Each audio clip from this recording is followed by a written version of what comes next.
Beheaded. In the meantime, we've got some on the left in this country talking about how there's a moral equivalence between America and ISIS, and in fact, it may not even be an equivalence. We may come out on the short end of that comparison, according to the students at Harvard University. Here's a sample. What is a bigger threat to world peace, America or ISIS?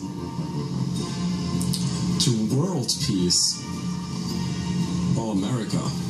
In many ways, I have to think it's America, because America's making decisions that are much more likely to affect the world. As a Western civilization, we're to blame for a lot of the problems that we're facing now. I don't think anyone would argue that we didn't create the problem of ISIS ourselves. Your reaction to that, Glenn?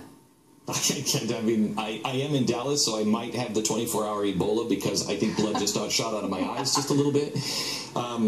How do you even react to that? Here's the biggest danger to America.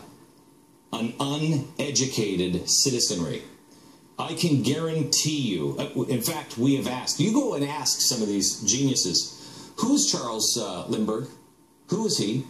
Tell me who our second president was. Tell me a little bit, tell me about this. Here's an idea. This is the actual flight jacket and goggles from Amelia Earhart. You've seen pictures of her in this. Can you tell me who Amelia Earhart even is? I can guarantee you these geniuses don't have any clue.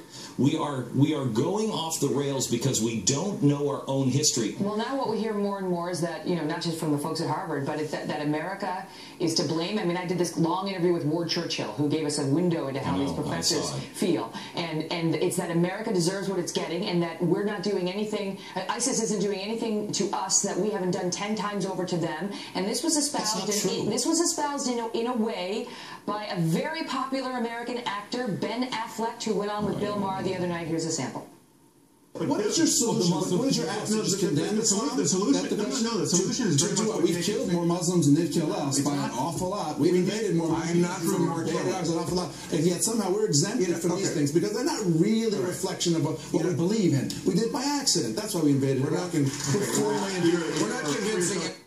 Ask Ben Affleck what Sykes-Picot is. I can guarantee you he has no idea what Sykes-Picot is. America, look it up. Because once you understand what Sykes-Picot is, then you understand that, wait a minute, the West has played a role here.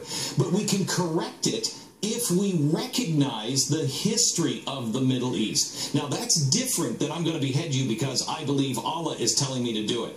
But we do play a role here, and we have to recognize our part in whatever's going on.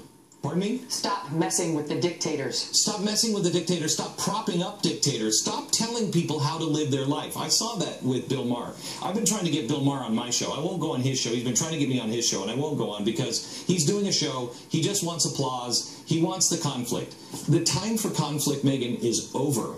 I truly believe, we are in a cold civil war, and it is time to start finding things that bring us together. We've got to find the things that bring us together.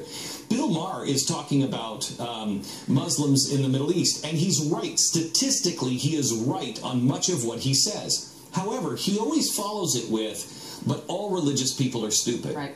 Can we stop with this and start saying there are really good Muslims, and we need to unite with people like Zuhdi Jasser? Unite with him. He is a Martin Luther of the Islamic world. He's under attack, and there's a lot of people like that. Unite with them. Christians, atheists, Jews. Let's get together. We all have our whole life and the Western way of life, freedom of all mankind at stake.